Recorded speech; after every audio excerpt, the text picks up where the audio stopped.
This Week 8 NFL Picks edition of the Sports Gambling Podcast is presented by MyBookie.ag. Right now, to honor football, MyBookie is offering up to $1,000 in free bets using the promo code SGP. That's right, $1,000 in bonus bets on your first deposit when you use the promo code SGP. Play, win, and get paid at MyBookie.ag. We're also brought to you by Amazon. Log on to SportsGamblingPodcast.com and click the Amazon banner. Bookmark that link and use it every time you shop to score sweet savings and support the podcast. We're also brought to you by me, Sean Green. Come see me do a headlining set of stand-up comedy just about sports Friday night in beautiful Phoenixville, PA at the Sound Bank. Tickets are $10 at the door, and the show starts at 8 o'clock. Ooh, welcome, everyone, to the Sports Gambling Podcast. I'm Sean, stacking that money green with my partner in picks, Ryan, Real Money Kramer. What's happening, Kramer dog? Oh, well, another day, a day you're not here. And I'm sitting here with a fucking teddy bear. The Capper Bear is holding my place there. Wanted to keep the nice even frame for all the viewers over at youtube.com/sportsgamblingpodcast. And to clarify for the listeners at home, there's always a lot of controversy what alcohol I'm drinking. Guys got annoyed when I was drinking Bud Light. Heineken got some heat. And the reason is because clearly I make my best picks while drinking that smooth Jameson. So if you see me drinking out of this mug here, it is a mixture of decaf green tea because I'm still fighting off whatever I got at the G2E Expo in Las Vegas and Jameson. So I've got a version of a decaf hot toddy going, powering through to give you the Week 8 NFL picks. You're all of our heroes, Sean. Very, very Rudy-esque, powering through being a retard to get to that school and play football. Yeah, that was a real underrated. That was weird because he was dumb enough not to get into any college, but then as soon as he gets into junior college, he's really helping out that the Jon Favreau character. He was the guy who was the nerdy one, and Rudy was good at helping scoring chicks. Yeah, which after meeting the real Rudy, as we all know, that I went to the Rudy Rudiger screening, and they had Sean Austin Scott or whatever his name is, the actor, and then they had the actual Rudy guy. And meeting him in person, it was clear this man was no brainiac. Well, I mean, I think the two parts of that movie that are swept under the rug is he clearly was not very smart, and two, we need a deep dive into what was going on between him and that Jon Favreau character. Yeah. Well, Ryan, maybe when we do one of our rewatchable podcasts, we can dive into that awkward relationship. All right, Ryan, let's get to it. Let's talk about the free roll football contest. Do you have the winners in front of you, Ryan? Oh, well. I don't. You caught me off guard. I'm trying to do like four things at once here, Sean. But I will pull it up for you since the internet not working on your side of the country. It isn't. I'm also pulling it up because I've been. I got it right here. 5-way tie, nightmare scenario for us because we're giving each of these people up to $50 of merch over at the podcast merch store. And man, we get a lot of compliments, Ryan. Rocking the SGP, the new upgraded store, the Squad Locker stuff, the Under Armour stuff, the Nike stuff. Hooked my dad and my brother up with some nice SGP golf polos. Wow, look at you. Come bearing swag. So 5-way tie with Liam Duggan, AC. He's a British bloke across the pond. Gritch. Hijanki, Yemdog81. There you go. Who's a friend of the program. That guy's he's made some noise in the free roll football contest. And then Ali _Auld. So 5-way tie for all those guys. So and we gotta ship some shit over to London. Jesus. Yeah, that's kind of a pain in the ass. But we'll get it done. We take care of the listeners here on the podcast. Ryan, we got a request for the top 10 in the season-long contest. Are you able to pull that up? Why top 10? I'm just curious. Well, you'll have to ask the listener. I tweeted out any questions for the Weed 8 Picks podcast. And I'd be more inclined if these names were great, but fine. I'll do top 10. It's actually going to be exactly 10, tied for 10th place. I'm guessing he thinks he's almost in the top 10. Must be. He wants that shout out. Tied for 10th place with 60 correct picks. Iron Chef Brad, Nutsack. Let's see. Nutsack Differential. Oh, see, I clicked on something, Sean. Now I lost everything. I have to go back and do it again. All right. Where was I? Nutsack Differential? Well, yeah. What number is he? 9? Yeah. These are all tied for actually they're tied for 7th place. There's 4 of them with 60 points. Iron Chef Brad, Nutsack Differential, Legs Akimbo, and Hammer Sport with 61 tied for 5th place. D Huffman 55, Raw Dog Express, like that name. That must be Phillip Rivers, right? Yeah. Well, I don't know if you saw the video cited or Ryan McKee tweeted out, but yeah, it's all just it's like this. I don't know how to describe the video. You just have to go on Twitter at the Ryan McKee, host of the newly launched NBA Odds Pod on the Sports Gambling Podcast Network. But it's just a video of Phillip Rivers explaining the natural birth control method, which is no contraception, and it's just him with like a big grin on his face, like, hey, you just, if you want to get pregnant, you go at it at the right time. If you don't, you don't. It's just been a blessing. And they just keep saying that. And then they do these like close-ups of him holding the football. It's a very funny video. So I would definitely check that out. I mean, he's got some potent action, so he must know what he's talking about. Oh, the guy's got some swimmers. Got some swimmers. In 4th place, Vincent with 62 correct picks. Vincent DV 46. In 3rd place, or tied for 2nd actually, with 63, Mikey CP 622 and Goody 15. And in 1st place, 64 and 40 on the season, Nacho Libre 421. I mean, how do you feel about this season so far, Sean? Because I got to be honest, I feel like I'm not doing well, but my overall record is quite good. I'm in 27th place, 57 and 48. I'm just not hitting the right picks, and I locked up the Giants. How dare you let me do that again? Well, Ryan, I was going to throw you under the bus because why did you let me lock up? I did this twice, and I've been on a decent streak lately. Started off cold with the locks. And I feel like I've done well, especially in the MyBookie Super Contest. I'm 20 and 15. I feel like I got a decent handle on the season, but I've mistakenly locked the Bears back to back, and I failed on the second one, and then accidentally locked up the Seahawks back to back.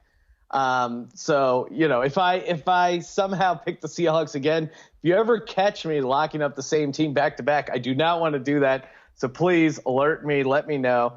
I did hit I think I hit my big win of the week was, of course, the Saints money line dog plus 145, fading the Bears. That felt pretty good. And again, I'm hanging around. I've cracked the top 400 of the MyBookie Super Contest. And, of course, I'm still alive in the Survivor Contest. I joined the one that started week 6. Kramer, how are you doing in those?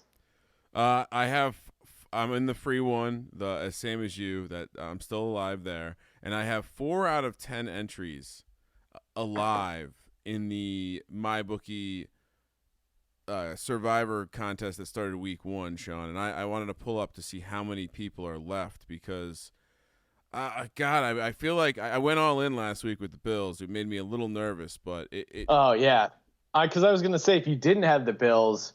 And the Bills would have lost there, I feel like that would have cleaned out a huge crop. It probably would have cleaned out everyone. I mean, I think those who didn't play the Bills, I guess you're hoping to save the Bills for later in the season when they play the Dolphins again. The Dolphins, yeah. So, yeah, I don't know. I'm doing all right. I'm doing all right. And I'm also not doing bad in the MyBookie Super Contest. So I don't know, Sean. It's been a weird year because I feel like All right. I'm not. What do you got going? What do you got going for Survivor this week? I think I'm just gonna. Now again, I did the week 6 one. I'm just gonna go with the Vikings this week against the Redskins. There are some things that scare me a little bit. Case Keenum revenge game being one of them, but I kind of I got to take the Vikings at home against a bad team. This is their wheelhouse. What are you doing? Sean, you're gonna. So just so we're clear, in a Survivor pool, you're looking to back Kirk Cousins in primetime. Yes, you're right. That is. I've been an advocate of not doing that, but there's no way they lose to this horrific Redskins team. It feels like an alarming. No it feels like an alarming position to take. I don't know. I might be nervous if I were you. All right, you're talking me into moving off of this. What are you doing with your Super Contest or Survivor rather? I haven't thought about it much. I do think Minnesota is the obvious choice. I halfway considering the Saints this week. I haven't used them yet. Oh. And I think if you still have the Rams on the board, which I got to imagine, I want to say I'm trying to log in right now to MyBookie, Sean. I'm having a little trouble, but I believe I have the Rams available, and this might be the week to burn them because, this Bengals team. I mean, they're just not interested in playing football this year. So, anyway, no, I think you're talking me into the Rams because I do have the Rams going. So, yeah, that's definitely kind of the move there. All right. We jumped ahead, though, Sean. We have to recap first. Oh, yeah. Well, of course. But before we recap, we have to talk about our presenting sponsor. We're already talking about it, MyBookie.ag. As you can hear on the podcast, we use MyBookie.ag. You can deposit, withdraw using that sweet cryptocurrency. And again, get involved. They got plenty of contests. Of course, we're playing both in the MyBookie Super Contest, Survivor Contest. They got brackets, squares. I know they got the prop creator. That's always fun to mess around with. Again, you can really do some DGen only stuff with that thing. Like when I calculated that Royce Freeman would have 100 rushing yards Thursday night, came nowhere near that. But it did pay plus 1,000. So even though I came nowhere close to hitting it, the sweat was completely worth it. And just the rush of, what he had like 35 yards, but they had the ball to 20. And I'm just thinking, he's going to break this off at any moment. He's going to go 80 yards or whatever. So, that's as a gambler, those are the moments you live for, just potentially having stuff happen like that. So, yeah, head over to mybookie.ag if you're not using them already and use that promo code SGP, 100% deposit bonus with the rollover requirements, of course, and use that promo code SGP for new customers. Play, win, and get paid over at mybookie.ag. Sean, all right, Sean, I've officially. Well, hold on, Sean. Yes. I was going to add to that, but yeah, we're about giving you free experiences. It's not about the end result. Yes. It's about the experience. Yeah, you know what they say young people these days are less concerned with financial stability and owning assets and real estate. They're more about having experiences. That's what everyone always says. They're like, yeah, I don't really care about money. I just care about experiences. And as a gambler, I completely relate. And there's nothing better than the experience of maybe, but not really, coming close to hitting a 10-1 prop bet. Yeah, well, I'm with you. It's all about that all sweat. Right. Well, before we get to football, speaking of a sweat, Sean, I was at the opening day Lakers-Clippers game. Oh, nice. Clippers, strong, just image overhaul. Really, really going after the younger, hipper crowd. Sean, I remember when I was a kid, you could hear the sneakers squeaking on the gym floor. Not anymore. Constant hip hop throughout the whole game. Our Clippers beat down the Lakers. Are we going to turn into the old guy show where we complain about hip hop playing at the NBA games? I was saying that kind of in jest. That it was something I definitely heard last night at the game. When I was younger, I remember the music you heard at a basketball game was the squeak of a sneaker. And this is where I guess I since I have the soundboard, this is where I get this thing going. But no, it was Steve Ballmer must have been fucking Stan Martian it all over the place. Clippers looked really good. Kawhi Leonard looked really good, and my Clippers plus the points and Clippers money line parlayed with the under, Sean, almost 4-1 there. Woo. I am I'm undefeated in the NBA. I might retire. I might Andrew Luck it. Yeah, I think I got that.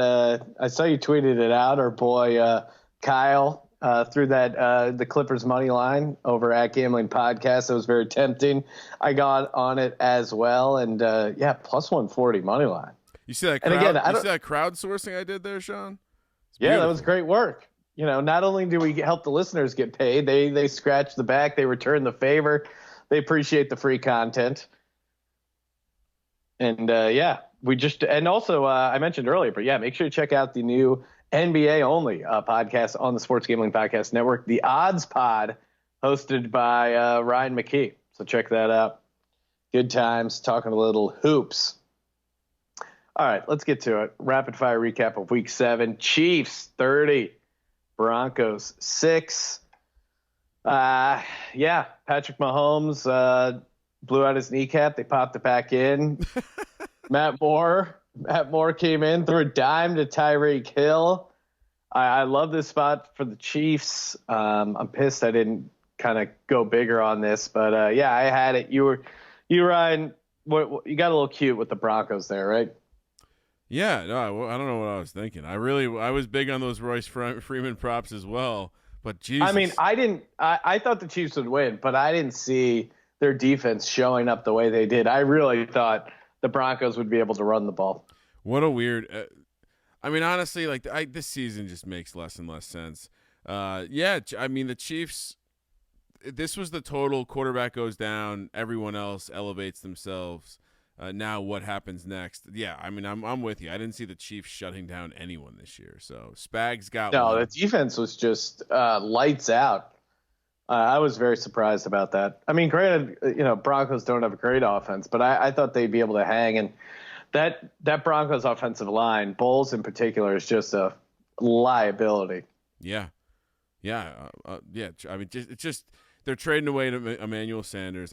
Again, when do we fire John Elway? When do we get a real quarterback? You can't fire John Elway, man. That's like, when do you fire, Vladimir Putin? Yeah, he's not going anywhere, dude. Giants. You shoot him in the back of the head. Yeah, Elway. If Elway's, you got to overthrow Elway. He's not going quietly. Giants 21, Cardinals 27. We both had the Giants. Ryan, I had the Cardinals, and I said the turnovers would be a problem. You talked me into the Giants, and I did like the coming off Thursday night trend until the Giants ruined it by losing to Kyler Murray at home. And Evan Ingram couldn't even show up in fantasy. Ryan, what are your thoughts? The team off Thursday night still 8-4 against the spread, 9-3 straight up. My thoughts are horrible performance. Horrible performance. The game was over in the first couple minutes. Chase Edmonds. It really was.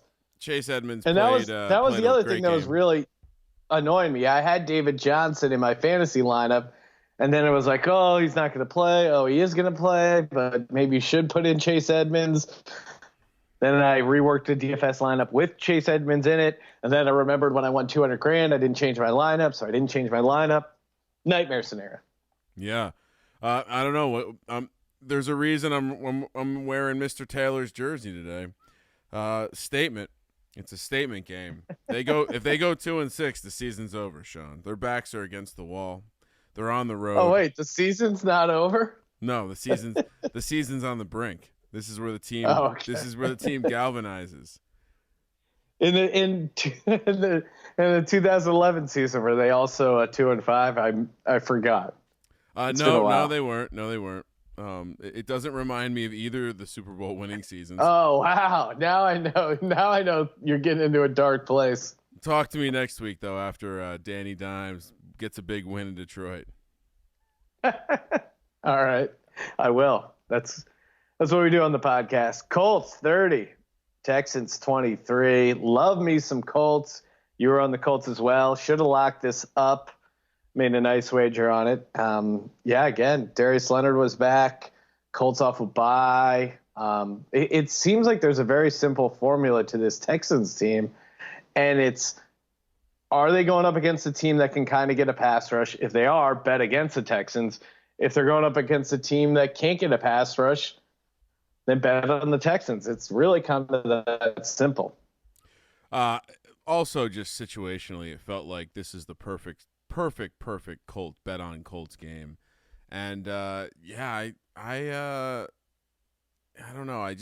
This Houston team, they're limited by their head coach, and I think there's a couple teams in the league this year like this, but pretty crazy. First of all, that the Colts are in first place, but also just pretty remarkable. You pointed this out a couple of weeks ago. Daniels being a pussy and backing out. Best thing that has happened to the franchise since they got the retirement notice of Andrew Luck. No, I mean seriously. Really? Right? Well, and quietly, as hard as this to admit, McDaniels, not only did he, in a way, he didn't screw the Colts fans, but you know who really got screwed is the Philadelphia Eagles, because we lost out on having Frank Reich as an awesome offensive coordinator, and you can clearly. I mean, clearly he's much better than that piece of garbage, Mike Groh, who got, the more the Eagles offense struggles, the more that leaks out about Mike Groh. He got fired by his dad, responsible for the Jeff Fisher led offense, and like with Sam Bradford when they're 31st in the league. So a lot to shit on, but we'll save that for later. Buffalo Bills 31, Dolphins 21. We had Buffalo laying the big number. I don't know. It was just kind of Dolphins in an auto fade, but maybe they're poking their head out of the crawl space, Ryan. Now that Fitzmagic is kind of the starter. Devontae Parker sighting as well. It's still reports that they're not done shipping players out of town. It sounds like Drake could be the next player shipped out of town in a trade. I don't know, man. They're still down there. They still got to be down there. This is just dire. This team is garbage. Now, I like them more as a cover. Maybe their covering opportunities go a little bit up, so maybe they've come back into the timeout round. Well, that's what I think. We're at a point where they're still going to get that 3-score spread. But with Fitzmagic, maybe they're moving into live dog category. Maybe. Not winning. I guess live dog against the spread. Detroit Lions 30, Vikings 42. Again, I thought this was a good spot for this Lions team.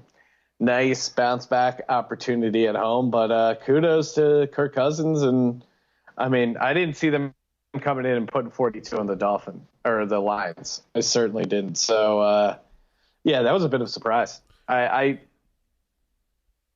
just, maybe Kirk Cousins is really awesome and they're going to win the Super Bowl this year. I don't know. Someone also requested the Kirk Cousins Hut voice cracking sound drop. So I will be, once I get back in the studio, that is first order of business, Ryan, is getting that Kirk Cousins Hut sound drop locked up. Where he goes up like 5 octaves. I love that one. Kerryon Johnson out for he's on IR, so at least 8 weeks. That kind of sucks, right? Yeah. Do we feel bad for the Lions at all? I don't know, man. Yeah, because Detroit's a good sports city, and they just kind of keep and the Lions were one of those teams you didn't really expect much, but they were kind of like scrappy early and certainly looked better than what we thought going into the season. So you're like, okay, maybe they are good, and then they get screwed by the refs in Green Bay. I don't know, man. They just seem like such a snake-bitten franchise. They tie the Cardinals after giving up the lead. They beat the Chargers. They beat the Eagles. They almost beat the Chiefs. They get hosed by the refs against the Packers, and then the Vikings come to town and beat them up. They've lost. That's really the only game they've decidedly lost, and they are what 2-3-1. So it's like no, I think 2-4-1 now, right? Or I guess maybe they had the bye in there. They had but yeah. Yeah, at Mr. Taters was the guy who requested the Kirk Cousins sound drop. So it's coming, Taters. Don't worry. Green Bay 42, Oakland Raiders 24. We both had the pack lane 5.5. Easy cover. Didn't have to think about it too much. Good to know that the Raiders are back to where I thought they would be. Rodgers just kind of going off, getting that passing game going. That was one of the things. They were winning without him going off, throwing the ball. And this was like kind of the first game they won because he just went off throwing. So, yeah, I mean, this is clearly Aaron Rodgers punishing the Raiders for ending his boy toy Jordy Nelson's career. That's what this is. Wow. It's the only explanation. I'm sorry I didn't think about this last week when we were previewing the week, but it was so clear. I should have locked it up. Jacksonville 27, Bengals 17. Jags covered to the 3.5. We were both on the Jags. Cincinnati was hanging around early, kind of made a game of it, but then Minshew and the boys, took care of it. They really took care of business. It kind of leads us to this question. Foles is slowly starting to practice.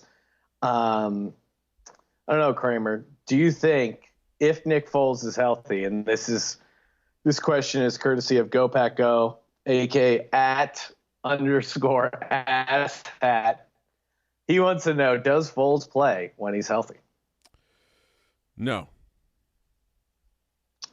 That's tough. I mean, I guess it comes down to if he's healthy and they're still in the playoff hunt, but if they're in the playoff hunt, why would you make a change? So it's kind of one of those weird spots. And if you're not doing well, yeah, but also you paid him a lot of money, and it's not like he looked bad. Like he played that first drive, he threw that nice touchdown to Chark, and then just snapped his collarbone.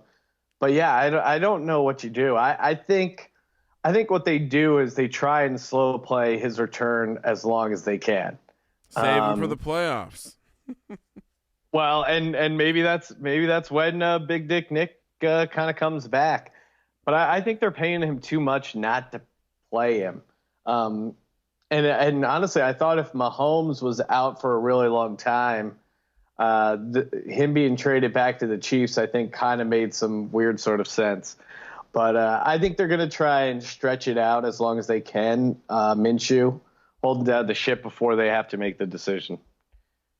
And kind of hoping either he fails or he's so good that they can justify not bringing Foles back. Yeah, it will. The answer will be Foles will come back and take his job. It's a Coughlin team. He's not going to disrespect Nick Foles like that. Yeah. Rams 37, Falcons 10. Nightmare again for the Falcons. They've traded Sanu, Matty Ice, shaken, not stirred his brain. Just not a good situation down in Atlanta. Team's falling apart. Rams, look good, but I mean, they played the Falcons, so kind of everyone looks good. Second rounder for Mohamed Sanu. Did that not seem a little bit alarming? Yeah, it really did. And I think if you're a team that needed a receiver potentially like the Eagles, it really destroys the trade market. And all these receivers, the value they're getting for these guys is pretty crazy. I mean, maybe that's the next level of chess that Belichick was playing there. Just ruin the market. Like grab a guy you want and ruin the market. Someone asked in fantasy, like, are you looking to pick up Sanu? No. I don't think so, right? Like this strikes me as a very strange acquisition because Sanu's a very similar receiver to Edelman. I feel like in the routes that he's going to run. So I do wonder what this is, or maybe they run Sanu in essentially their tight end position because they don't have one.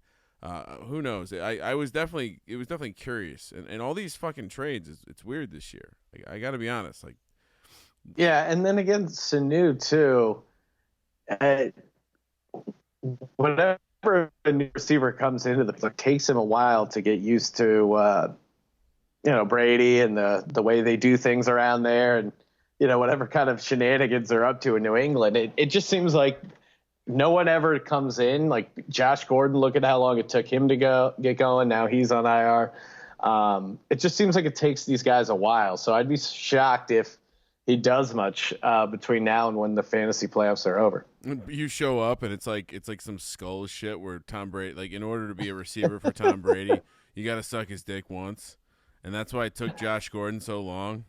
That's why he was struggling. He wouldn't do it. He was struggling with his drug addiction because he had to fucking put Tom Brady's dick in his mouth.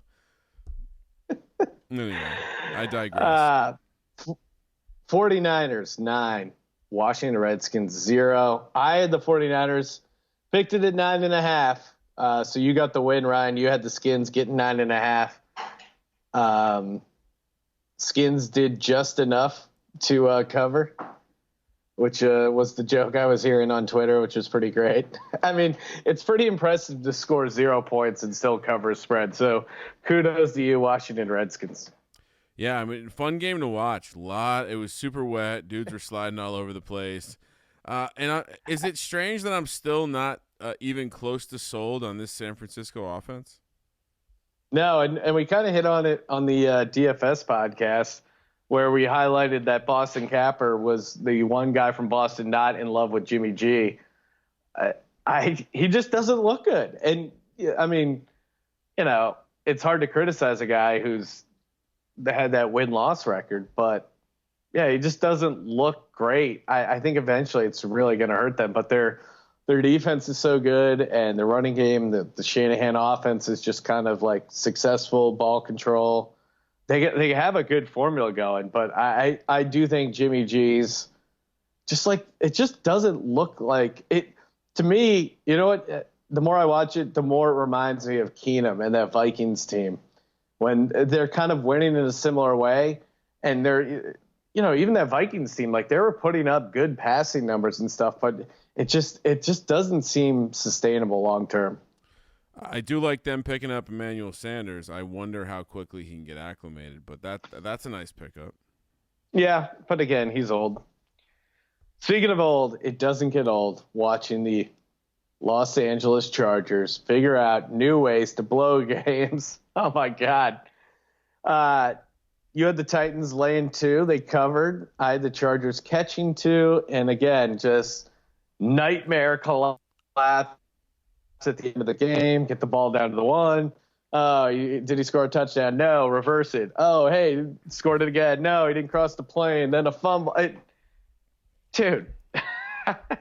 What's happened to Decker, man? The poor guy.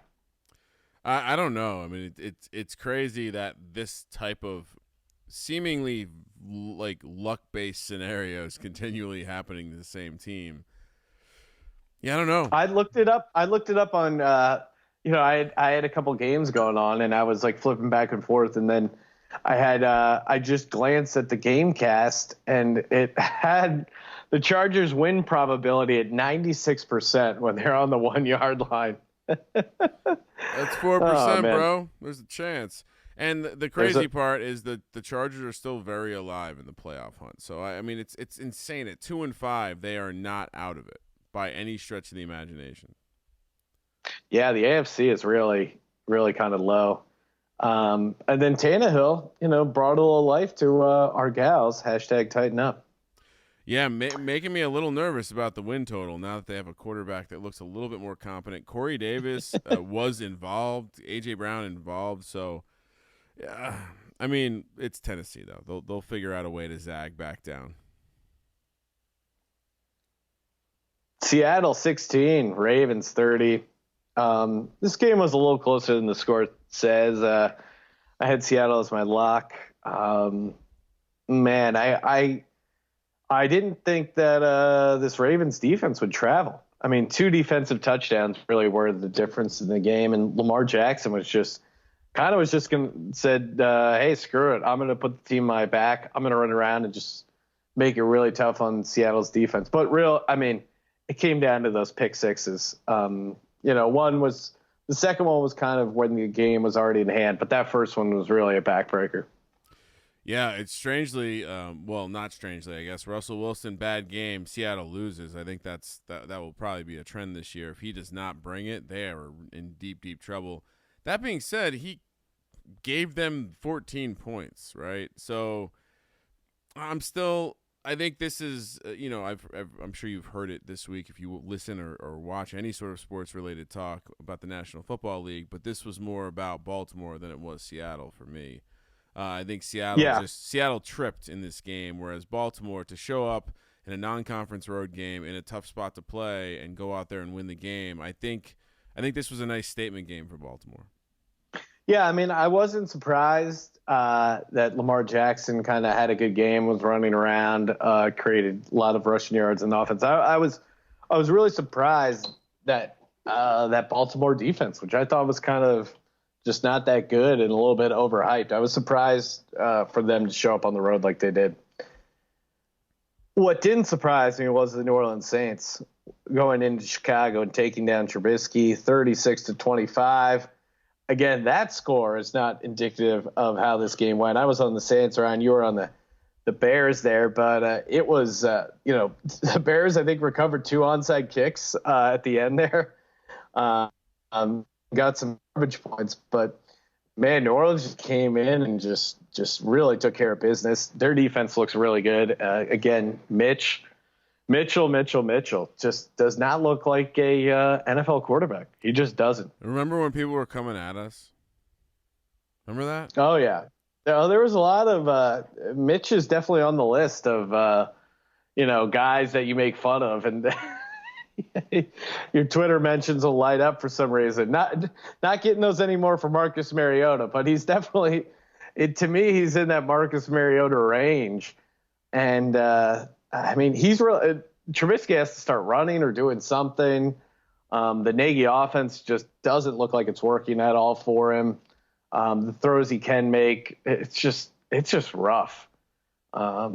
And I was a little surprised at how easily New Orleans was able to run the ball. Latavius Murray really had a game for himself. But, I thought they'd go in and take care of business. Well, Latavius Murray specifically in a way, almost was more suited for this game. He's a big physical runner.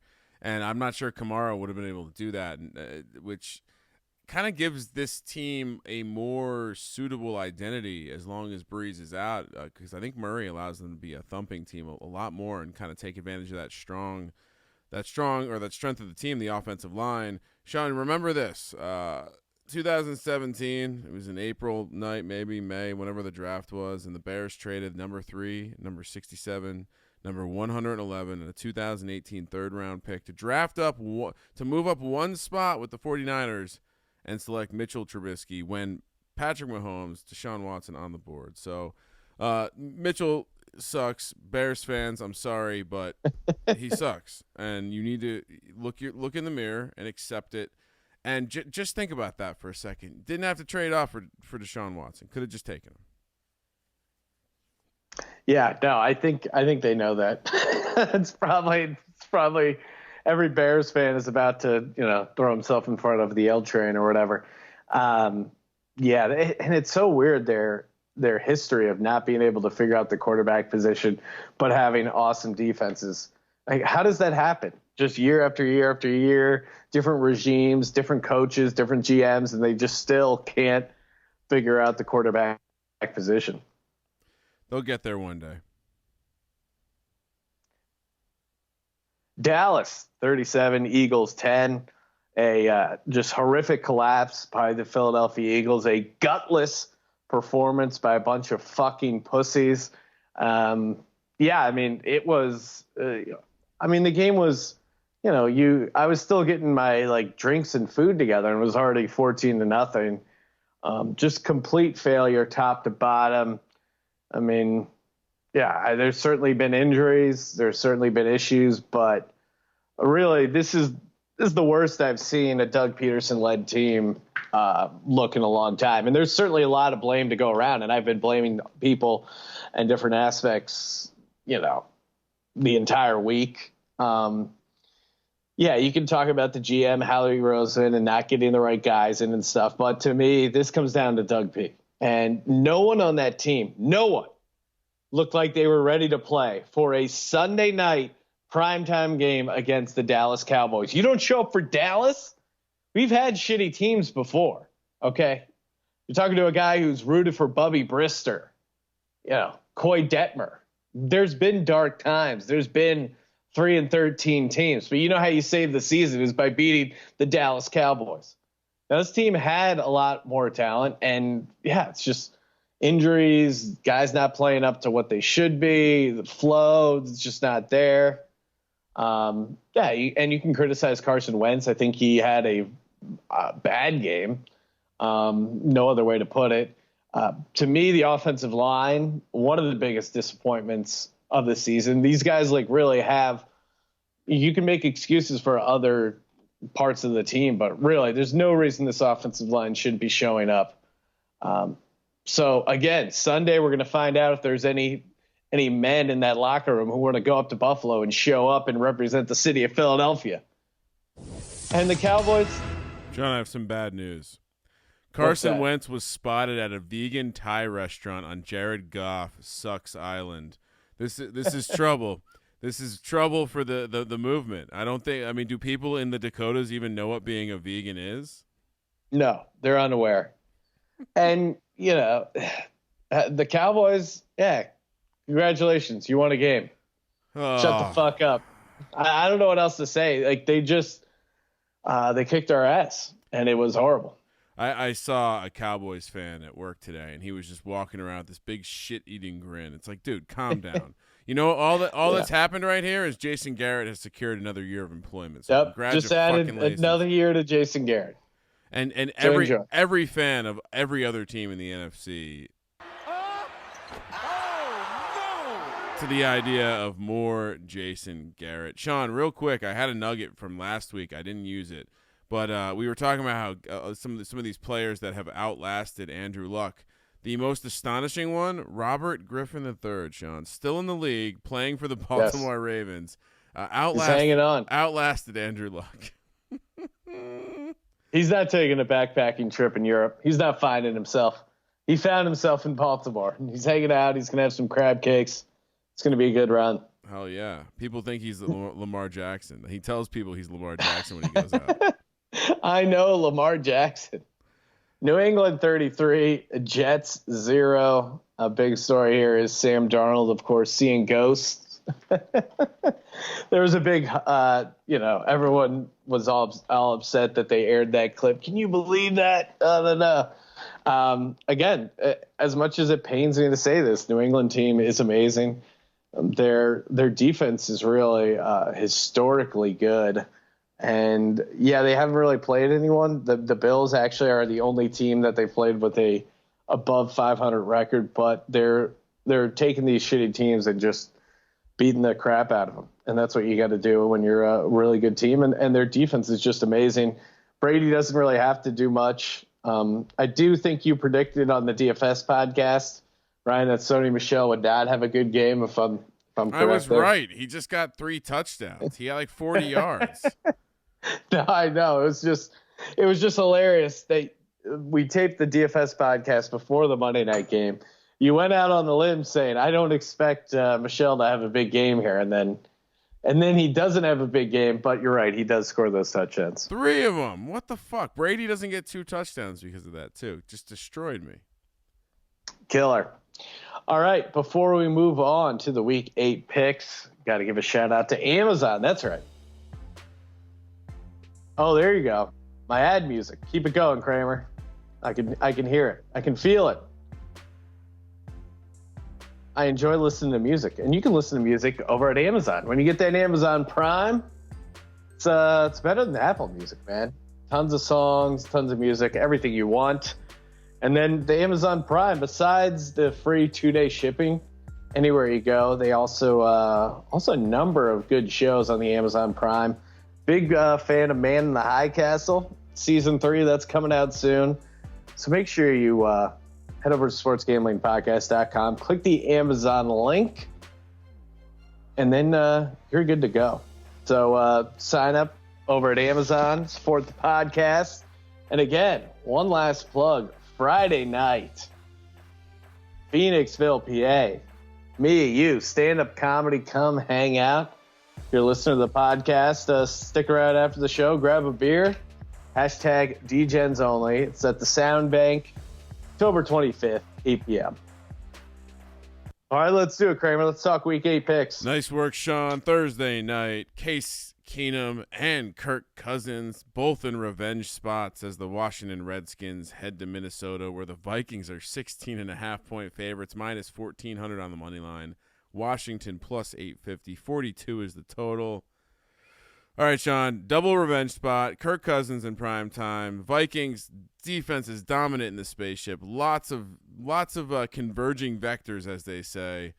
I'll be honest. Last thing I'm going to say, I don't know if I can get over this being a primetime spot for Kirk Cousins. What about a third revenge game, Ryan, from a man, Adrian Peterson? Ooh. Still has a little unfinished business left in the spaceship. Isn't he out? Is he out? Is he going to be out? I don't know. I mean, I know that late, oh shit, we should pick this guy up, Wendell Smallwood. I don't know. I think AP is out. He has a Josh Norman high and low ankle sprain. Is that accurate? Josh Norman also out. You know what? I as much as I'd like to take Keenum in the spaceship, though, 16.5 is a lot. But you know what it is this Washington defensive secondary. I just don't think they're going to be able to stop Diggs. I think Diggs is actually going to have a huge game, and they'll just be able to run it down their throat.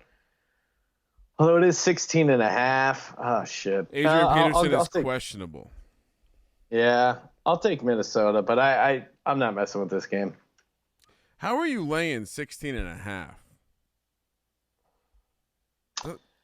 I mean, I hear you, and there's a lot of reasons for me to want to take the Vikings here. Adam Thielen being out, I'm a little nervous. This is going to be one of those games where Cousins shows his colors. I just don't want to lay the points. But this isn't really like your normal primetime game where they're playing another good team and it matters. They're just going to smoke them. Give me Minnesota laying the big number. Yeah, I guess and this sounds silly when you say it out loud, but why is this more than 2 touchdowns?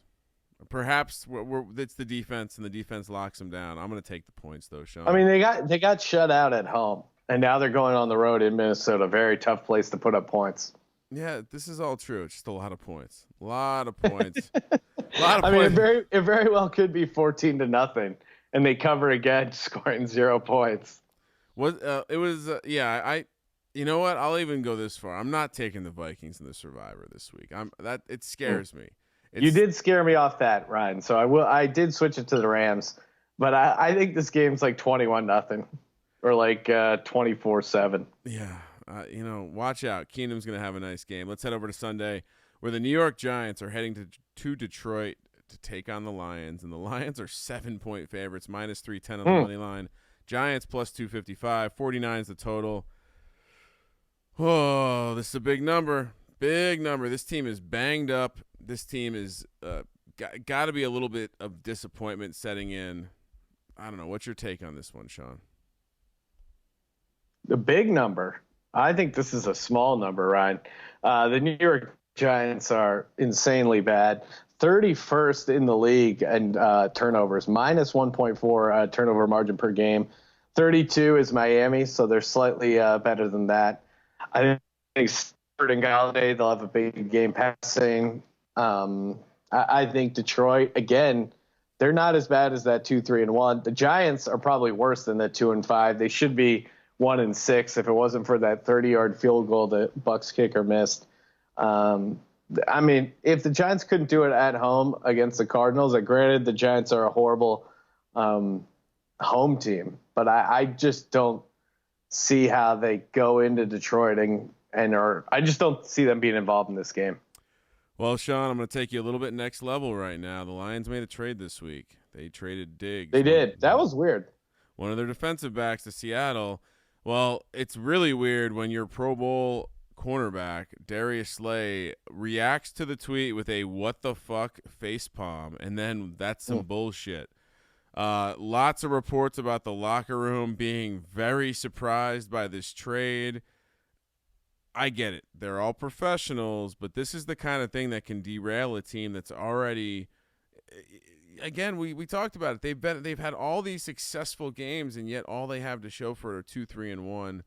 This is a winnable game for them. Giants are also, they've gotten healthy. Barkley and the boys get it done. I think Detroit will really miss Kerryon Johnson here, and I think Stafford, while Kerryon Johnson hasn't been crushing it in his stats, I do think that he's been important to this team, and I don't think Ty Johnson is going to step right in. So, are you going to lock this up, Ryan? I'm not locking it up, but the Giants are the Giants are a very, very live dog, Sean. Oh man, a live dog that needs to be put out of its misery. The Giants are in the they're right there with the Falcons as far as like slump busters. They're a good team to play to get your confidence back up. Stop the fan base convinces themselves their offense is doing good. I was on Twitter and people are, playing clips of Cliff Kingsbury's offense and like pointing out all the good things they're doing. And it's just like the Giants not tackling at all. So, Detroit -7 all day, baby. Next up, we got Tampa Bay. The Bucs coming off the bye. Plenty of time for Jameis Winston and Bruce Arians to get things sorted out. They take on the Tennessee Titans, who are laying 2.5, -140 on the money line. Tampa +120, 45.5 is the total. Well, let's see what just happened. I backed the Titans as a short favorite, and they took care of business, kind of got really lucky. Probably shouldn't have won that game. Now they're another favorite against a team coming off a bye. I can't quit the Bucs, Sean. Can't quit them. Give me the Bucs +2.5. This is interesting, and there is some historical significance of Jameis Winston coming off of games where he's thrown 4 interceptions or more. He's 1-1. One of those games he won, he only threw 19 passes. I think what's really crazy, did you hear this, that the Bucs offensive lineman Alex Kappa broke his arm and still played through the rest of that London game? Yeah, he's a man. I mean, his coach is chewing on fucking lead paint. I would hope he'd play through a little broken arm. Yeah. Bruce Arians was in love with that dude. But imagine playing through a broken arm and then watching your quarterback throw 5 interceptions. No. Would you ever stop punching Jameis Winston, even with your broken club arm? I think he's probably intimidated by wanting to eat that W. You know what I mean? I think the Titans have a little juice with Tannehill. The turnover concerns are just much too big for me to take Tampa Bay right now. I mean, they're just not right. I don't love Tennessee by any means. I mean, no one does except the hardcore Titans fans. So yeah, I'm gonna take the Titans laying the small number here. Why is this not 3 though?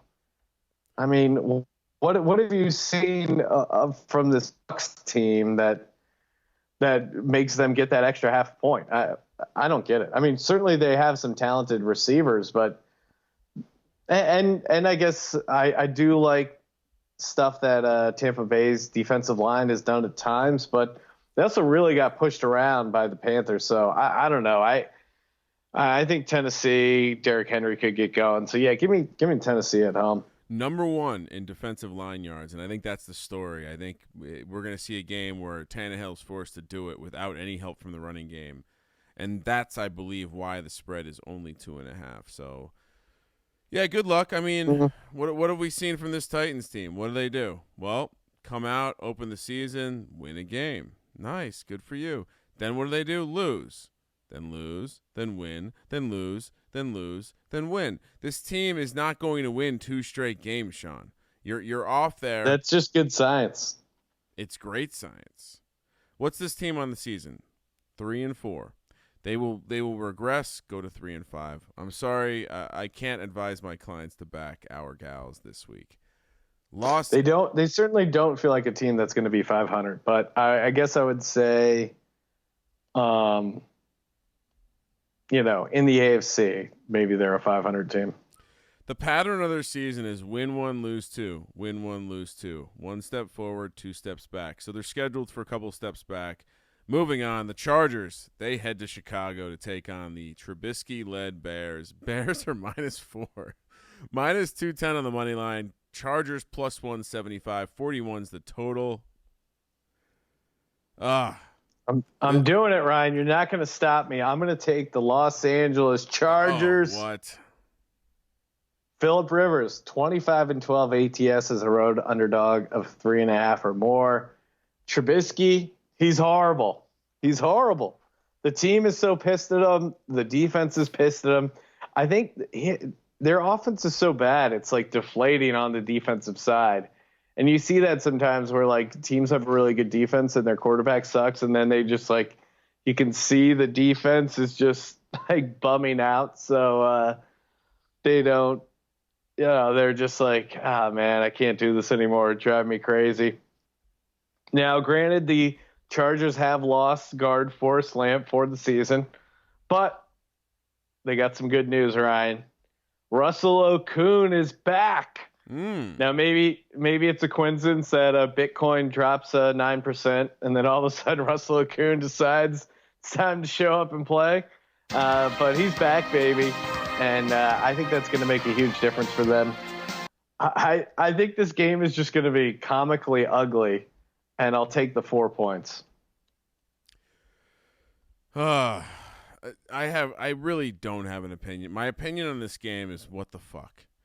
And I even went as far to be like, all right, well, what's the contrarian angle here? When I saw that the public was all 60% of the tickets, 70% of the money on the Chargers. Wow, that's surprising. I'm with you. I'll take the Chargers. Give me the points. Fuck this Trubisky team. It really did look like the defense just said, "Fuck this." Yeah, they're mad at him. It's embarrassing. It's embarrassing. Seattle, they head to Atlanta to take on Sean. You wouldn't believe it. 3 close your eyes specials this week. Not that it's been doing well, but Atlanta is a close your eyes special, +6.5 points at home in the Westgate Super Contest. There's no actual lineup for this game, Sean. Yeah. I mean, I don't. Is the Matty Ice Matt Schaub difference that big? I mean, even if Matty Ice plays, he's still going to be on that bum ankle. So I feel like a healthy Matt Schaub and an ankle jacked up, Matt Schaub. I think it's pretty similar. What year did he come in the league? Like, he's been around a while. Oh my God, yeah. Or at least he's one of those guys where like the old celebrities, you're like they're still alive. Whenever you hear Matt Schaub's name, I'm like, wait, he's still in the league, and then also he's still alive. Yeah. Maybe he just seems way older, but let's see. His first season, 2004. That's pretty long for QB, but he hasn't. Hasn't started. That's Eli. It's the same year as Eli and Phillip Rivers and Big Ben. So he's been around the block, but he's a young 39 because he's been backing a lot of teams up. But remember he has. We don't know if he's been repaired since the 3-pick-6 game or whatever happened way back when. Atlanta is a close your eyes special, but I made a caveat for the Dolphins saying that they were in the dumpster fire category and it wouldn't matter how many points they were getting. Seattle's coming off a loss, and I still to this day have memories of that post-game press conference when Russell Wilson fell a little bit short down there in the Georgia Dome. I'm all over it. Lay the points. Fuck it. This Atlanta team's cooked. Like, you got to be kidding me. Get out of here. They're trading Mohamed Sanu away. This team's ready to buckle. Yeah, and Russell Wilson, 17-8 ATS after a loss, as long as he's not favored by 10 or more. Falcons are in serious timeout. So, yeah, give me Atlanta all day here. Or, sorry, Seattle. I mean, we're assuming Matt Ryan's out, right? Like, he's not going to try to play. Yeah. Season's over, bro. Yeah, I'll stay chalky there. Give me Seattle. Jets, another close your eyes special coming off the Monday night game. They head to Jacksonville, where Jacksonville's -6, -260 on the money line. The Jets are +220. 41's the total. Honestly, Sean, my instincts tell me that this number's too big here, and that we're overreacting to the Jets getting just absolutely cooked by Belichick. Well, there's a number of injury issues. First off, did you see that our boy Sammy D, coming back? He got his toenail ripped off. Didn't practice because of it, and he's been limping. So horrible sign there for the Jets. C.J. Mosley, who finally came back from injury, he re-aggravated the groin. Didn't seem like he's 100%. And then the Jets guard, Kaleki Asamoah, he basically he thinks he should get a shoulder surgery, but the Jets think he shouldn't, and so he's been in a big fight with them. So he's just going to get the surgery anyway. And then he even posted the orthopedist recommendation for him to get surgery on Instagram. So kind of just a nightmare scenario where the Jags, on the other hand, kind of gelling as a team. Minshew getting a little bit of that magic back. Jets off the short week. I like the Jags here. Yeah, I mean, there's just Darnold. Maybe he's gonna, stumble down to a swamp and see some ghosts and run into some trouble. I do have concerns, but my instincts tell me that this number is too big. And it feels trappy. It feels like something's off. Jets getting 40% of the tickets, 70% of the money. There was early big action that came in on the Jets to push it down from 7. I don't know. I'm gonna go. I'm gonna be contrarian, I think, on this one and take the Jets. I don't really have a good reason to do it other than I think we saw the worst possible case performance for them, and I think they're going to bounce back in a big way.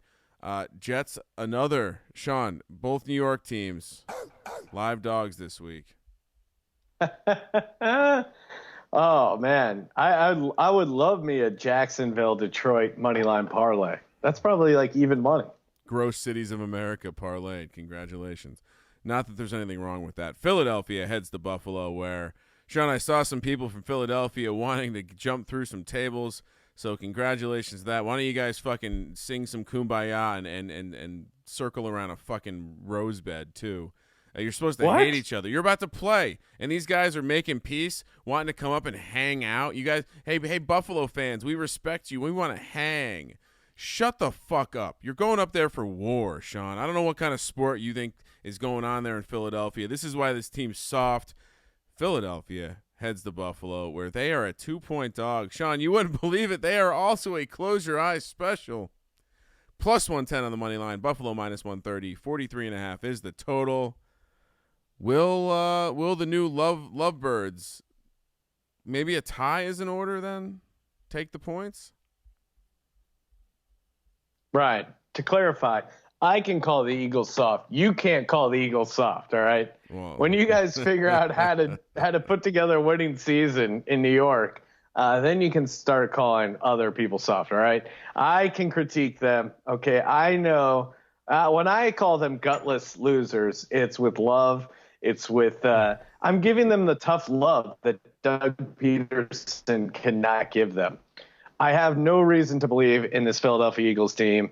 It's not an ideal matchup on any level. Deshaun Jackson won't be playing. Their cornerback situation's a mess, although it does look like they're going to get Ronald Darby back. But fuck it. I don't know. I'm really close to taking Buffalo. I'm really close to doing it just to teach them a lesson. But I do need a couple more dogs this week to round things out. So they're lucky in that sense. So give me the Eagles +2. Yeah. I mean, this is just going to be – this will just be – I don't see how this is going to be a good game as far as, like, games you watch. Maybe Buffalo just, handles them. But I still think there's a couple of guys on there who are going to play hard, so we'll see. I mean, it comes down to if they have any sort of heart, and I think if they don't show up this week, we know, right? We know that they're just a bunch of heartless chumps. I'm gonna play the angle that I think maybe Buffalo's still a little overrated. Maybe Josh Allen's still a guy who has his eyes too close together, and it worked last week, so I'm going to do it again. Give me the Philadelphia Eagles as the 2-point dog. Trying to jinx them. I'm not trying to jinx them. I'm not betting on this Josh Allen and this Buffalo Bills team. Like, come on. They're going to be 9-7. They need to slow down. They've won way too many games so far. They're not catching the – and I wanted to, just because I ignored the Close Your Eyes special for our Seattle play doesn't mean I'm not going to play it for the other two. So give me the Close Your Eyes special here. Cincinnati heads to Los Angeles. Well, no, actually, where is this game in London, Sean? Did I write this down wrong? I don't know. Oh man, we got to do some internet searching real quick because I don't think they're going to be playing a 10 a.m. game in Los Angeles. No, sounds like something you may have messed up there. I don't see anything saying otherwise. Let's assume it's in London. Where should we assume this game? Is it in London? Bengals Rams likely to see strong crowd in as London's interest in American football grows. No, you know what? Thank you for not putting this game at 6:30. I don't know why we had to do one at 6:30. This 10 a.m. slot is much better. Cincinnati heads to play a virtual road game, an actual road game. Rams playing a virtual home game in London. Rams still minus 13.5, minus 700 on the money line. Bengals plus 500. You know what is just the cure for a team that doesn't want to play football anymore? A trip all the way to London. I don't know. Like, just lay the points, right? Don't the Bengals just lay a massive egg?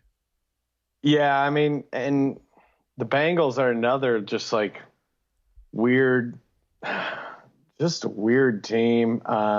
It's a big number, though. It's a big neutral site number. Yeah. I mean, they have that. Have you seen the Cordy Glenn thing? No, what is it? Their offensive tackle. They basically suspended him because he claims he still has a concussion, and they're like, "No, you have to play." They're basically just the Bengals doctors have basically cleared him, and he hasn't cleared himself. So they're going back and forth, fighting about it. And so now they're like suspending him. Sean, this is such a millennial thing to do. Which is just the most NFL thing. Well, and this is such a millennial thing to do. Like, I know the medical expert says so, but I don't feel good. And my feelings are the most important thing here, so I'm not going to play. That's what's going on here. The world's going to shit. The NFL has to do something or the XFL is going to take over. I have a lot of dogs this week, Sean, but I'm going to take the favorite here. Again, this is probably a good spot to throw into your survivor pool as well, but Cincinnati is just it's over. It's over. Yeah, I think what's their offensive line is really bad. We're super banged up. Yeah, no one's watching. AJ Green doesn't want to play for the team. Cordy Glenn, like I said, that whole concussion thing. They're just. They're not even like getting like good garbage points. You know what I mean? I guess they kind of hung around with the Jaguars, but I do think the Rams are more talented. And I mean, the Zach Taylor is the Bengals really rallying around Zach Taylor to stick it to Sean McVay, or does Sean McVay know like the two things that Zach Taylor can do right and are just going to shut it down? So yeah, give me the Rams. It's a huge number, but I think you got to take it. I also think we're going to get a strangely focused Rams team. Jalen Ramsey's second game. I think they have to have a chip on their shoulder. I'm still hoping they miss the playoffs, but this is a game they're going to get right. They're going to win big. Give us the Rams. Arizona heads to New Orleans for another early kick. New Orleans minus 10.5, minus 500 on the money line. Cardinals plus 400. 49 is the total. Cardinals coming off a win against a dog shit team. Now they got to play a real defense. I think I amassed enough dogs to start taking some favorites here because I don't. Mm. I know that I like Kyler that Murray has the backdoor ability, but Ooh, yeah, he does. I'm gonna lay the points. Oh man, I really like Arizona here. I think this is kind of like the perfect time to sneak on Arizona. I mean, they're finally getting a little confidence. I mean, granted, the teams they've beaten are complete dog shit, but they've won 3 games in a row. I think if you're a young team with a new head coach, they start kind of buying into the hype a little bit. Teddy Bridgewater looks good. Their defensive line really looks good. I think that'll be tough for Arizona, but you know, New Orleans has a bye coming up. Maybe they check out a little bit late in the fourth quarter. Arizona gets some garbage touchdowns, and I feel like Arizona they're not afraid to pick up that garbage. Saints are 9-13 ATS as double-digit favorites under Sean Payton. So yeah, I think they're going to struggle a little bit, especially in the first half. But I think second half in a dome, that's kind of ideal for Kyler and crew. I think they might be able to do a little stuff. There's certainly a chance that New Orleans just wipes the floor with them. But I think this is going to be a closer game than most. And yeah, I like 10.5 is a lot for this Arizona team that's somewhat competent. Are they competent?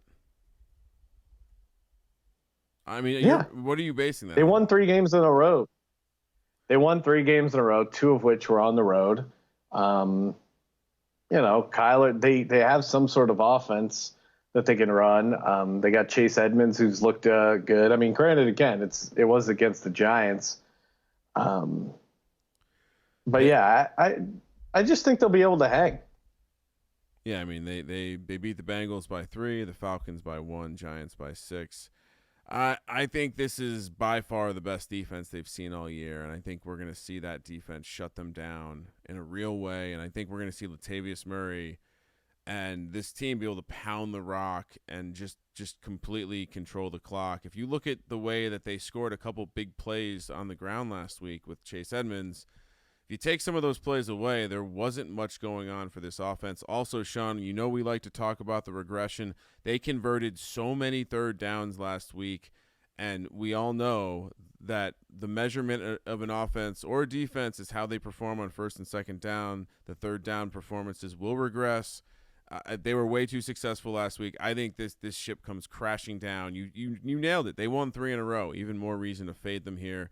I think this line is a little depressed. So give me the Saints. Let's lay the big number. Good luck, Sean, rooting just for a backdoor. Sean, what is this? This has to be a record. The 4th Close Your Eyes special. Denver, the Broncos. They head to Indy where the Colts are a 6-point favorite. -255 on the money line. Broncos +215. 43 is the total. You fucking around with this Broncos team? Even with long rest, even as a Close Your Eyes special off Thursday night? It's tough because I like the I like the coming off Thursday night normally, but I'm gonna have to go against it for Denver. It's just such a bad matchup for them. I mean, not only do the Colts have Darius Leonard back, but Malik Hooker full good. Getting that safety back, I think, is going to be huge for the Broncos. They just traded, huge for the Colts going up against the Broncos. And the Broncos just traded away Emmanuel Sanders. And granted, Sutton is kind of taking over the number 1 role for production, but doesn't that kind of send a message to your team like, hey, clearly we're not trying to make the playoffs. You wouldn't trade Emmanuel Sanders if you're trying to make the playoffs this season. I think that's the message to this Broncos team. And the Colts offensive line, I think they'll be able to give Brissett time. And if he has time, we've seen what he's been able to do. I think Chris Harris is a bit overrated. I think T.Y. Hilton has a big game. And I think the offensive line can kind of handle Von Miller and give him some time. And the fact that Malik Hooker's back, I don't think Joe Flacco on the road is going to do much offensively. So, and it's under 6. I thought this was going to be 7.5. So yeah, give me Indy -6 for sure. Indy's one of the best teams against the spread as well. Yeah, regression time, right, Sean? I think, you mentioned that you don't trade Emmanuel Sanders if you're trying to make the playoffs. You probably don't start Joe Flacco either. I'm going to observe the close your eyes special for a third time. Close your eyes special off the long rest. I know you're going to point, hey, there's a lot of reasons to like the idea of fading Denver here, but I think this defense still will play with some level of respect. And while I like this Indy team, I do worry that this is a bit of a letdown spot coming off that big divisional win. And they have the Steelers on deck on the road. I know that's not a divisional game, but this feels like the kind of spot where they could show up a little flat like they did in that Raiders spot. So I'm going to take the points here with Denver. I think perhaps we see a show out by Deshaun Hamilton. I'm going back-to-back weeks on the Broncos, Sean. Fool me once. Always a good strategy. Shame on me. Fool me twice, and I'll stop picking them forever. Carolina. Well, the Frank Reich Vic Fangio matchup, I think, is really what you got to look at if you're on the fence here. There are definitely games I like more when it comes to locking some shit up. Let's head to the afternoon slate, Sean. Carolina coming off the bye. They head to San Francisco, where San Francisco is a 7-point favorite, minus 260 on the money line. Carolina plus 220. 42 is the total. This 7 or 6. 42. 6 is the spread. 42 is the total. Sean, okay. I don't want to give it away, but it feels a lot like because Carolina's getting too many points. Carolina is getting too many points for a team that, again, I'm not sold on this San Francisco offense yet. They have a great-looking defense, but they're undefeated. There is going to be value fading them. And Carolina coming off the bye, McCaffrey, he's got to be as healthy as he's been all year. Yeah, and San Francisco, they're missing those 2 offensive tackles. They're missing Juszczyk. Eventually, that's got to hurt them, right? And this Carolina Panthers team, we've seen it. Kyle Allen comes in, and as long as he doesn't fumble the ball, I think they're going to be able to.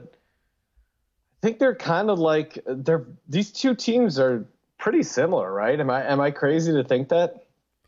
No, Kyle Allen I would put above Jimmy G in terms of quarterback play. I think San Francisco has the stronger defense. No, I mean, are you joking? Because I think you could kind of make a case for that. No, I have not seen Jimmy G do anything that makes him any better than like the 25th best quarterback in the NFL. Yeah. I just was really, really blown away when this number came out. I honestly, like, when I was looking at my I thought this would be 3.5. So 6 feels like a massive an adjustment. And the other kind of interesting thing about this San Francisco team, Sean, while they've been pretty good and they've locked teams down, they have not been good against number 1 or number 2 receivers. So I think Allen might have some success with DJ Moore. I think he's definitely going to have success with Curtis Samuel. And I think there's no chance in hell San Francisco covers this number. It's a matchup of quarterbacks who just win games, right? With Kyle Allen and Jimmy G. One of these guys has to go. And I have a feeling maybe it's Jimmy G. Maybe? Where's he going? Are we getting him an all expenses paid trip to Jared Goff's Sucks Island? maybe a modeling job over there. Could be. Let's. I mean, Allen hasn't thrown an interception, but he's had a bunch of fumbles. So it's coming off a 2-touchdown game against Tampa with 0 fumbles. So if he can keep that going, I think that'll be huge for him. This is also that seems to be the difference. McCaffrey homecoming, coming back to the Bay Area where he, Oh yeah, good point. I don't know if that fucking matters. People don't care about football up there, but it's happening. Oakland heads to Houston, where the Texans are -7, -320 on the money line. Raiders plus 260, 51.5 is the total. Oh boy, poor Raiders. Deshaun Watson off a loss. I'm taking them. Yeah, dude freaking rallies. Yeah, I mean, I guess what would scare me, maybe Josh Jacobs has just been running really hard, getting those tough yards, and it's kind of looked good. So And the Raiders tight end Waller or whatever, he's been balling out. What But a yeah, beast! What a beast! they've been playing really well. But I do think this is about Deshaun Watson, and I just don't think Oakland's going to be able to get a tremendous amount of pass rush. Also, kind of interesting note: the Texans got Gary and Conley, the cornerback for the Raiders. So, it makes the Raiders a little bit crappier, plus maybe get some inside Iggy there. It just feels like the Texans are going to be able to move the ball. Even Hopkins, the Watson Hopkins thing, they've got that going. They're kind of figuring out their running game a little bit. And again, bounce back after a tough division loss against a Colts team that's really good at home. So, yeah, I think Texans get right. I'll lay the 7. Why would you trade a player to a team you're about to play? It just seems like a bad idea. Like I get you're trying to maximize your team's future potential, but why in that moment when NFL wins are so important, do you trade a guy who probably it's not like they're trading him in the preseason and they're like, "Oh yeah, what's going on this year?" They're trading him the week of the game. He for sure is going to be able to tip them off. Like how do right? Like tip them off, but also just like tip them off, but also you lose a cornerback against the team you're playing. Like there's just I don't know. It really doesn't. The timing of it. Couldn't you just wait till like the Monday after? Is what they're going to give you for Connolly going to be that difference? Like we're not right up against the trade deadline. It's just the timing seems really bad, and this is the Texans. Do they still have? They don't have a GM, right? Just to be clear. Yeah, so. In case you were wondering. Mayock, great job, Mayock. Great job. Cleveland heads to New England, where New England coming off Monday night, minus 13.5, minus 650 on the money line. Cleveland plus 475. Cleveland, 46 is the total. Doesn't this feel like kind of a big number? Yeah. But I mean, you make the number as big as you want. I'm still taking New England. This New England team is just playing out of their mind. It feels like this. Same thing with the Giants, Pats, right? Isn't this a similar game? You get the bottom 10 quarterback who turns the ball over on the road. It's just going to be a nightmare for the Browns. Odell Beckham's already picked out his gift for Tom Brady, so you can tell where his head is at.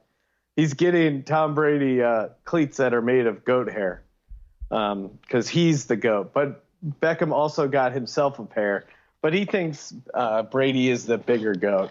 Like, what the hell, dude? You're planning like what shoes you're going to buy this guy? Come on. It's his game week. What are you doing?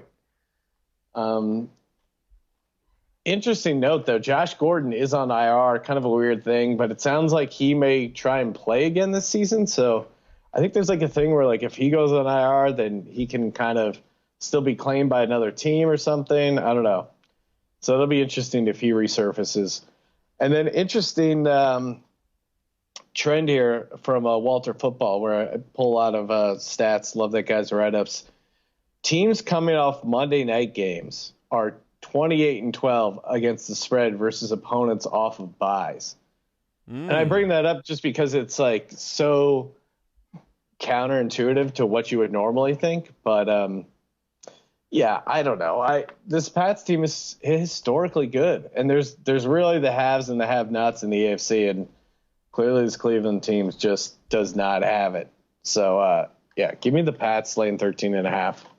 I mean, this is the kind of spot if they can get up for a game, this is it. But I'm also going to lay the points. I just think this defense, like Belichick's in some sort of like Have you noticed how much future equity Belichick's trading away this year? Like not like a second rounder for Sanu. You know what that told me? The motherfucker's retiring soon, and he wants to go out with a.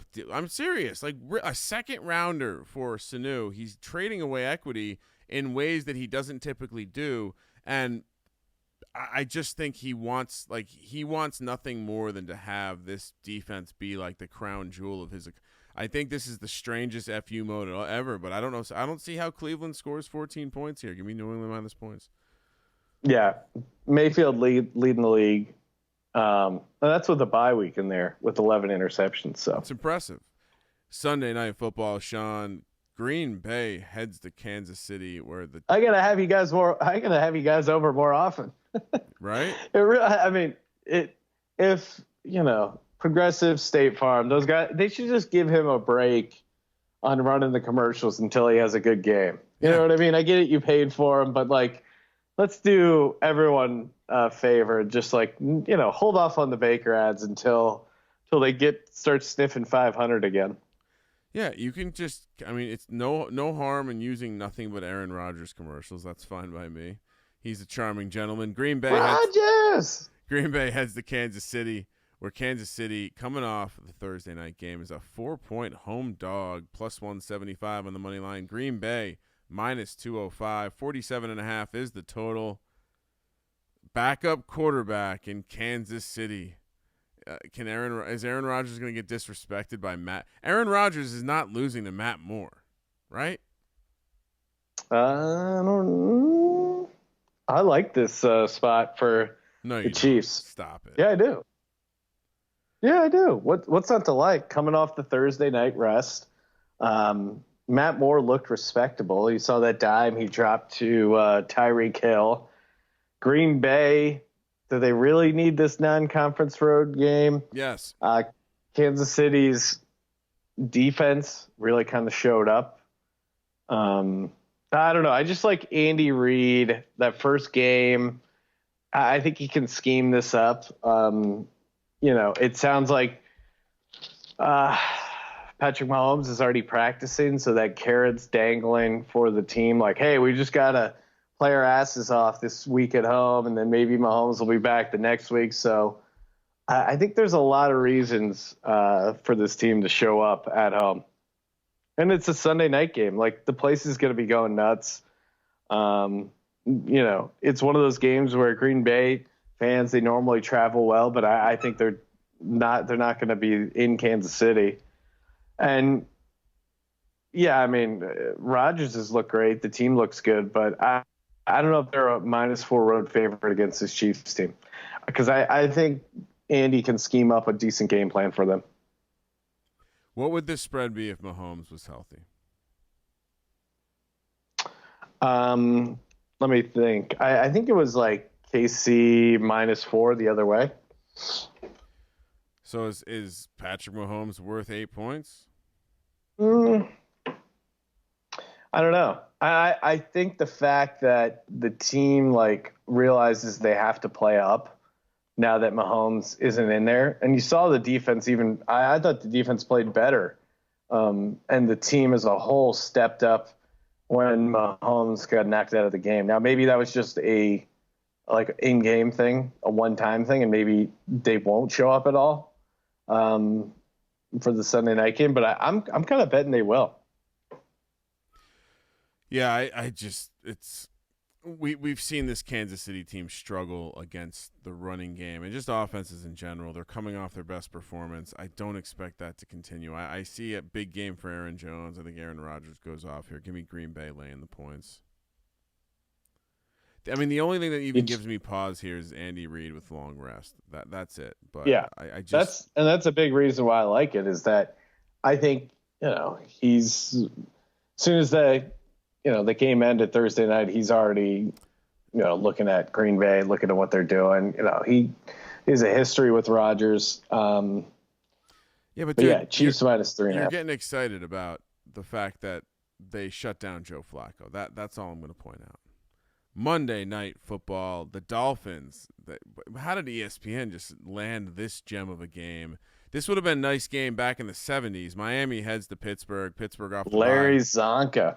Steelers -14, -800 on the money line. Dolphins +550. 43 is the total. For fuck's sakes, this Dolphins team, I'm a little frustrated. Fitzmagic makes this much more difficult considering he's going against a backup. I I don't know. Like why do we do this to ourselves? Like, oh, cool, let's have Booger call a game between the Dolphins and the Steelers. I gotta lay the points here. I'm not taking Booger. the Dolphins. Booger's so bad at announcing Monday Night Football. There's a chance he could be playing tight end for the Cowboys next year. That I love that joke, Sean. Well done. Thank you. I'm taking the Steelers. Yeah, Jesus Christ. Is the Steelers team really going to lay? I mean, they really do show up in prime time. And again, they're not really that far out of the playoff picture as well. I could see. I mean, is Rudolph going to start? Yep. It seems like he's going to start. What scares me is Fitzmagic. Like, they need to write a movie about this guy who's just like, everyone's trying to tank, and Fitzmagic is not going to come in and win games, but he's just going to cover these giant spreads. Can I think 97% of the money on Miami.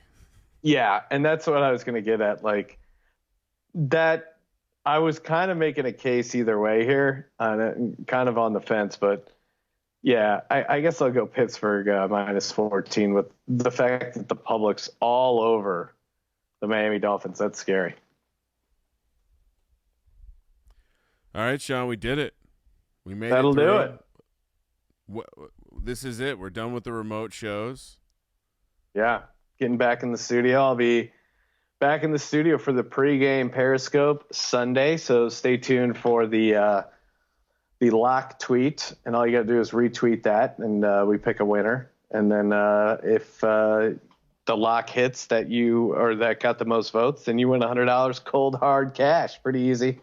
So stay tuned for that Sunday, 9 a.m. Pacific, noon East, kicking it off on Twitter at Gambling Podcast. And for those of you who have been asking, Sean and I will investigate the logistics of getting Capper Bear on the Cameo. If you want Capper Bear to leave you a message, I think we have to figure out the feasibility here. But the cat highly feasible. I'll say this: the Capper Bear will not. This will not be the last time you see it.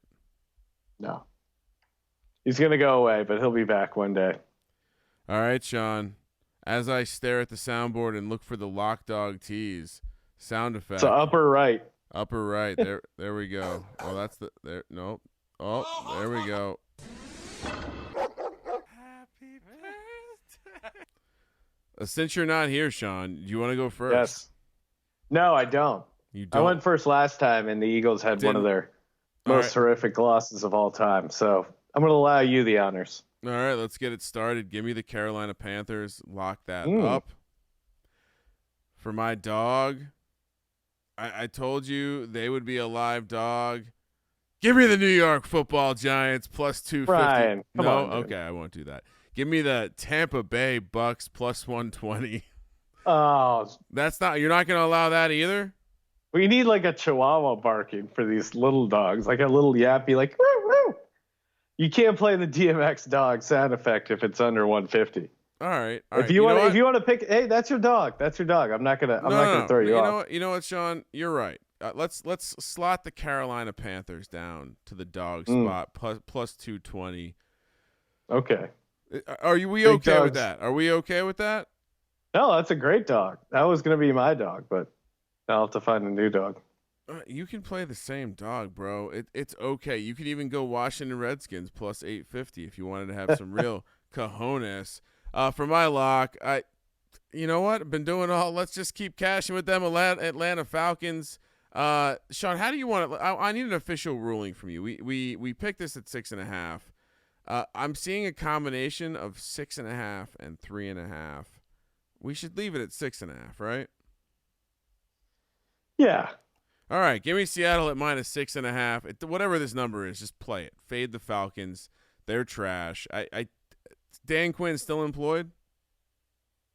Still employed. Yes, he is. It's Q, as he likes to be called. That's unbelievable. I really like Seattle in this matchup to just go ape shit. And for my teas, give me Houston down to a -1. Give me Seattle to a virtual pick -0.5. And give me the Tampa Bay Bucks up to 8.5. Why do the Bucks keep making it into my teasers? Oh, when you got Jameis Winston, you gotta find a way to get that guy involved in the tease. All right, for my lock. What do I do here? This is a weird week because I don't love a lot of these games, but I like keep it simple. Give me the Detroit Lions -7 for my dog. Why are you doing that? You're just giving the Giants the reverse jinx they need. Nah, they're unjinxable. Give me the Chargers +175. I don't know why I'm messing with that. For my tease, Indy pick. That one's easy. Seattle -0.5 and Houston -1. All right, that'll do it. And again, that was brought to you by MyBookie.ag. Use our promo code SGP for 100% deposit bonus. Play, win, and get paid. Rate, review, and share on iTunes. Again, guys, we're close to crushing the souls of all major media news outlets and their puny gambling content. So really, you're supporting small businesses. You're helping crush these these organizations that are like, oh, hey, we don't want to ruffle any feathers. We don't mind ruffling feathers. We're not worried about our ties to China. We don't care. Help us out. Give us that 5-star review and make sure, the 5-star rating, but it's also about the review, the fun review, show people that, that you're part of DGen Nation, #DGens only. And again, the best reviews always get hooked up with some free merch. And again, check me out Friday night, Soundbang in Phoenixville, Pennsylvania. Anything else you want to throw out there, Kramer? Yeah, I mean, I know you don't like it when we talk about other podcasts, but Jesus. Joe Rogan just had Snowden on, Sean. So I hate to do it. I was listening to that. Have you listened to it? I have not started it yet. I have to do the commute by myself tomorrow, so I have a solid 3 hours in the car. So yeah, I'll be listening tomorrow. What was give me the 2-second take? Well, I mean, yeah, it's the same thing I thought about with Snowden. When I watched the documentaries, he seems like a guy who, and he didn't go to college. He dropped out of high school, but he definitely seems like a guy who like took his, like the guy 2 months into college and like smokes weed for his first time. And is like, the government isn't perfect. And like, he says stuff that's like clearly obvious, but he's like acting like, yeah, oh, hey, I really got it all figured out.